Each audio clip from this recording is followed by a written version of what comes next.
Allez, revenons à nos affaires, à nos oignons, si vous le voulez bien, mesdames et messieurs.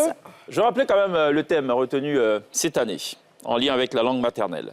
L'éducation multilingue, pilier de l'apprentissage intergénérationnel. En français facile, Jean-Martial Comé, ça veut dire quoi? Alors, merci beaucoup pour l'invitation.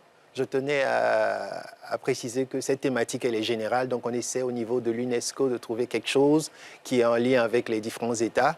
Mais ce que nous, on fait généralement, c'est qu'au niveau national, on a nos priorités. Donc, on va mettre en avant des thématiques qui sont les nôtres, en fait. D'accord. Voilà. Ben, pour revenir donc, à cette thématique, il est question donc, de considérer les langues comme étant des médiums d'apprentissage par lesquels, par exemple, on a accès au savoir. Donc, de miser donc, sur ces langues-là pour que le savoir puisse être accessible, par exemple, aux apprenants. Donc, voilà un peu, de manière générale, ce qu'on peut retenir. Au nombre des objectifs listés par la ministre Mariatou Koné, professeure Mariatou Koné en charge de l'éducation nationale et de l'alphabétisation, elle a pointé, et je vais le citer verbatim, le gouvernement mise sur l'utilisation des langues maternelles pour améliorer la qualité des enseignements. En quoi est-ce que les langues maternelles peuvent améliorer les enseignements? Alors, merci. Alors, ce qu'il faut retenir, c'est que dans une classe, les apprenants doivent comprendre ce qui leur est donné comme contenu d'apprentissage. Mais on observe que dans nos pays, la plupart du temps, l'enfant arrive à l'école, il découvre une langue qui n'est pas celle qu'il parle toujours à la maison. Donc il y a déjà un premier frein qui va constituer une difficulté majeure. C'est ce qui fait que dans la plupart des pays qui n'utilisent pas leur langue maternelle à l'école, on a des échecs massifs. Donc on ne peut pas atteindre l'efficience qu'on cherche dans les systèmes éducatifs si la langue que rencontre l'élève à l'école est une langue qui lui pose problème. Donc pour arriver à une éducation qui produit des résultats, qui permet d'avoir de bons rendements, il faut que les langues des apprenants soient celles-là qu'ils retrouvent dans toute situation d'apprentissage. Pour tous les élèves dans une même classe? Alors, de manière générale, parce que ce qu'il y a aujourd'hui avec ce qu'on appelle l'éducation bilingue, qui est un modèle qui est mis en avant, par exemple, par l'espace francophone, donc par l'OIF, c'est que l'apprentissage se fait, les écoles sont installées dans des localités où il y a une certaine homogénéité au niveau linguistique. C'est-à-dire que les enfants de la zone en question partagent. Si on est à l'ouest de la Côte d'Ivoire, on a des élèves qui parlent Yakuba. Tout à fait. Ou qui sont de parents Yakuba. Tout à fait. Au nord, Sénoufo, ainsi de suite. Exactement. Donc il faut allier le français et la langue locale. Tout à fait, tout à fait. C'est cet enseignement qui utilise à la fois le français et, par exemple, les langues locales des apprenants. Pour ce que je sais, on est encore au stade pilote. Je rappelais d'ailleurs quelques acquis significatifs. Il s'agit entre autres de la création du projet École intégrée, avec à ce jour 37 écoles, avec l'utilisation de 10 langues nationales, Abidji, Ani, Akie, Baoulé, Bété, Sénoufo, Dioula au Malinké, Koulango, Toura, Yakuba et Bété. Tout à fait. On est encore au stade expérimental. Tout à fait. Comment ça se comporte?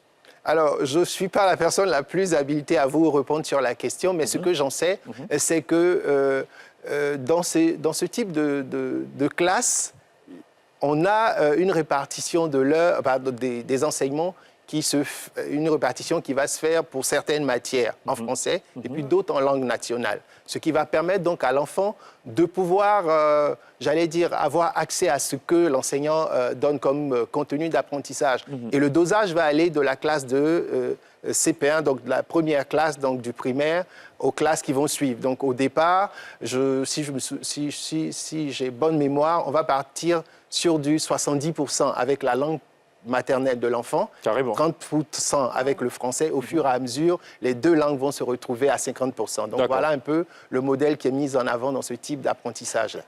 Mais est-ce que le risque, c'est pas de se retrouver avec des jeunes gens qui ne parlent pas bien français? Je ne vais pas citer de pays, mais il y a des pays où ils font ça.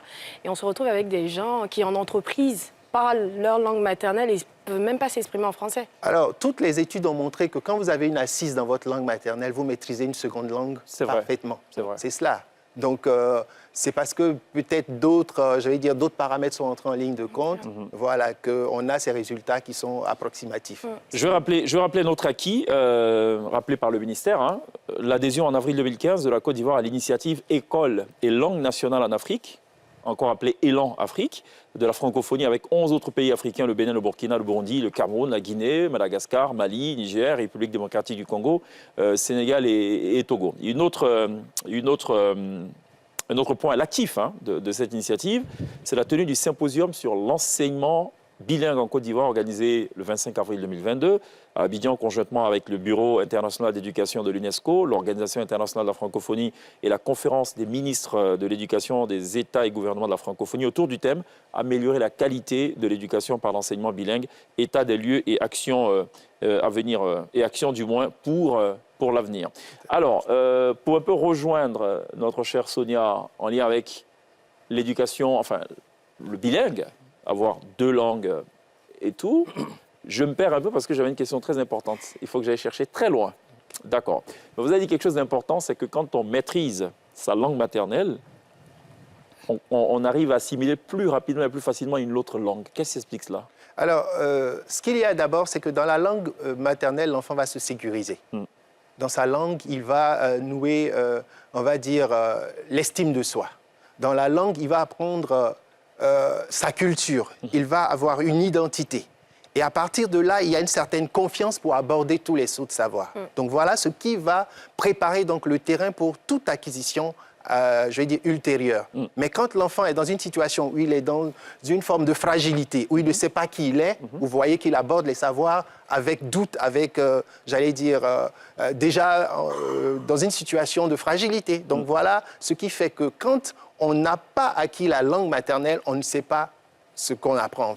Est-ce la raison pour laquelle le ministère de l'Éducation nationale, dans ses termes de référence, dit ceci: la langue maternelle est un outil efficace de primo-socialisation et d'acquisition des premières connaissances? Tout à fait. Dans sa définition, la langue maternelle, c'est la langue de première socialisation. Celle dans laquelle l'enfant apprend à penser, à parler, à interagir avec son environnement. Mais quand il n'y a pas de langue maternelle, comment on est dans le monde, comment on s'identifie par rapport aux autres. Voilà le vrai problème qu'on a aujourd'hui en Côte d'Ivoire.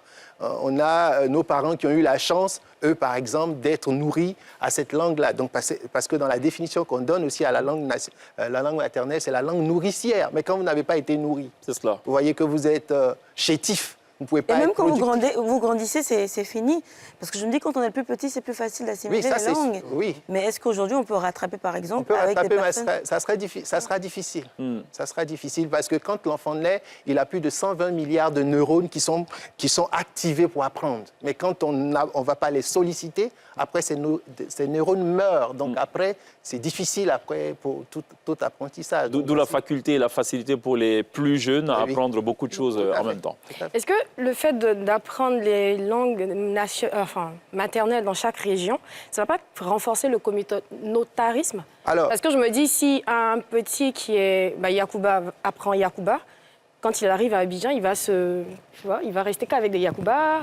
Ça va renforcer le communautarisme, moi, je pense. Alors, c'est un peu l'impression qu'on a. Et puis, c'est cet argument-là qui a fait qu'il y a eu cette inertie au niveau de la valorisation des langues. On a pensé que la soixantaine de langues, c'est une poussière de langues dans un pays et qu'il n'y a pas de lien entre les langues. Mais ce n'est pas vrai. Les études, par exemple, ont montré que même si en apparence, on a une soixantaine de langues en Côte d'Ivoire, on a 4 aires linguistiques. C'est-à-dire, on a 4 façons de voir le monde, si vous voulez, de manière générale.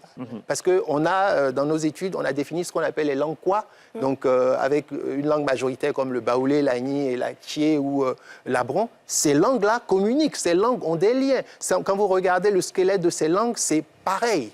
Quand vous regardez dans le groupe Krou, c'est pareil. Dans le groupe Gour, c'est pareil. Donc, en fait, il ne va pas avoir cette cassure. De toutes les façons, ces populations ont vécu avant que le français n'arrive. Ces populations ont vécu dans une certaine cohésion. Voilà, donc non.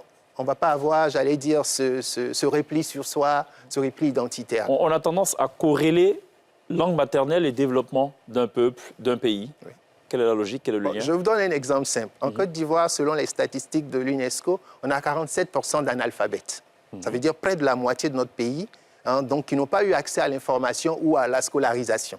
Ces derniers-là, quand on donne des informations officielles en langue française, ces personnes n'ont pas accès.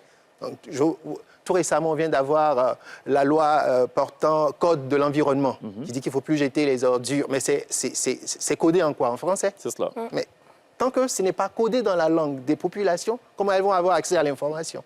Donc vous voyez que tout ce que le ministère de l'Environnement va faire va rester, je vais dire, va pas avoir d'écho favorable parce que des personnes, près de la moitié de la population n'a pas accès à l'information. Allons avec la santé. Aujourd'hui, vous êtes malade, vous ne parlez pas français, vous allez dans un centre de santé, vous n'avez pas de traducteur. comment vous arrivez à dire le mal dont vous souffrez. Aujourd'hui, la politique de la Côte d'Ivoire, c'est d'aller de l'avant, arriver par exemple à développer la sécurité alimentaire. Mais le pays s'adresse à qui? S'adresse à des agriculteurs qui, pour la plupart, n'ont pas été scolarisés. Comme on leur explique que les priorités du gouvernement ivoirien aujourd'hui, c'est la qualité de la production agricole. On leur explique dans quelle langue. Et même quand les campagnes sont faites en langue maternelle, j'imagine qu'il y a une déperdition aussi. Tout à fait. Le message n'est pas toujours le même. Toujours le même. Quand on prend au niveau, par exemple, de la justice, quand vous allez vous répondre à une plainte dans un commissariat, si on n'a pas trouvé quelqu'un qui fait, par exemple, la traduction, vous voyez comment ça limite le travail des officiers qui